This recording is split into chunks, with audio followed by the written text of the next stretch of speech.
Israel's parliament passed a bill that officially declared the country a Jewish state. The July 2018 legislation defines things like Israel's national holidays, symbols, and the state's connection to Jewish heritage.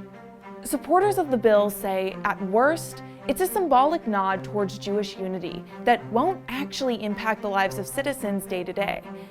And at best, a defining moment for Zionism. Critics, including many international Jewish groups, say Israeli Prime Minister Benjamin Netanyahu and his right-wing majority coalition are bolstering tribalism, or even more severely, apartheid. Even celebrities are speaking up about it. It's racist, and there's nothing else to say about that. But what does this mean for the near quarter of Israel's population that isn't Jewish? Well, the controversial nation-state bill declared Jewish settlement a, quote, national value, and made the right to national self-determination in Israel, quote, unique to the Jewish people. Key contentious clauses were removed late in the game, including one that would, quote, authorize a community composed of people having the same faith and nationality to maintain the exclusive character of that community. Basically, legal segregation based on religion or ethnicity. We sat down with Touma-Sliman, an Arab Israeli member of the Knesset, Israel's parliament, for her take. We had to understand from the beginning that this law is ignoring 20% of the citizens of Israel, which are us, the Palestinian citizens of Israel.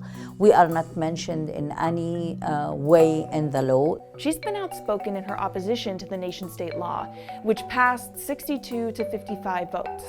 The feminist activist is one of fewer than 20 Arab members and 35 women of the 120 lawmakers in the Israeli Knesset. Despite the ones that were removed, plenty of controversial sections also stayed put.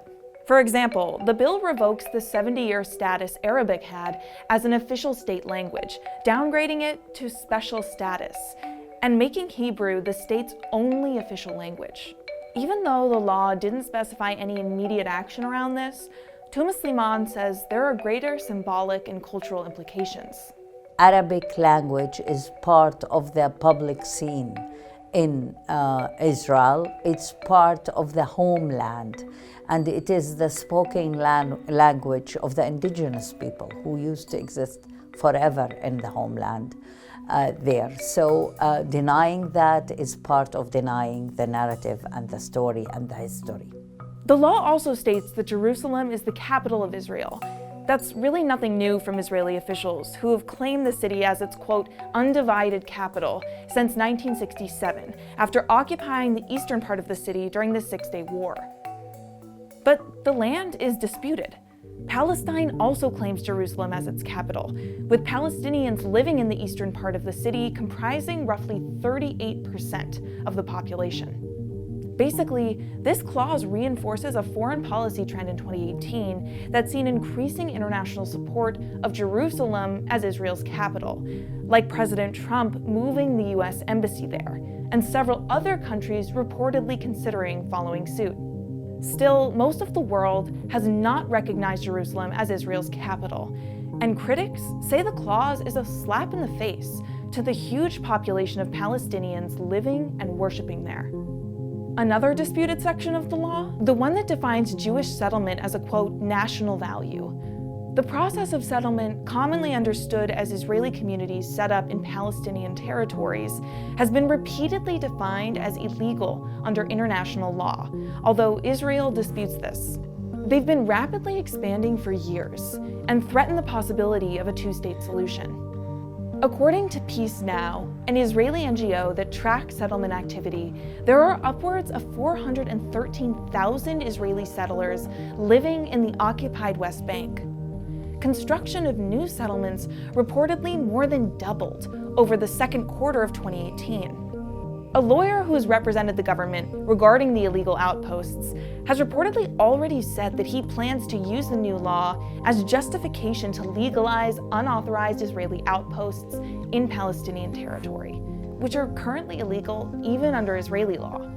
It's important to mention that this bill has been in the works for years, in varying forms and levels of harshness. It's now one of 14 basic laws, which Israel has enacted over time in place of a constitution. In 2011, Avi Dichter, now a member of Netanyahu's Likud party, introduced a version of the legislation, and it was bounced around the Knesset for almost 7 years.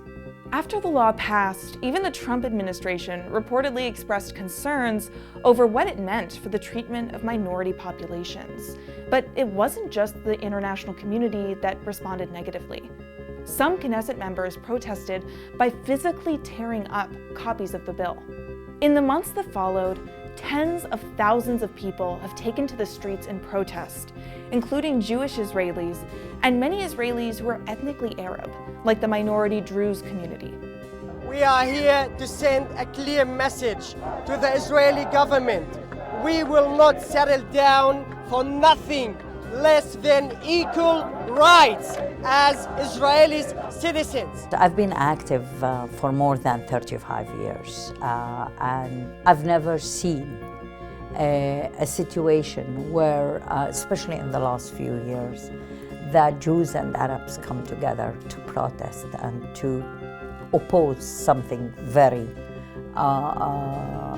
in a passionate way. Touma-Sliman and other MKs have promised to fight the law at a parliamentary level, as well as continue to appeal to international bodies like the EU and UN for oversight. We are asking the United Nations also to recognize us as a minority in danger, and to recognize that if they do not move quickly in order to establish the two-state solution, we will end up with one-state solution. And all of this is happening at a very precarious time for the Prime Minister, who hasn't backed down on the law despite the protests. Netanyahu is facing indictment on charges including bribery and fraud, following 3 corruption investigations.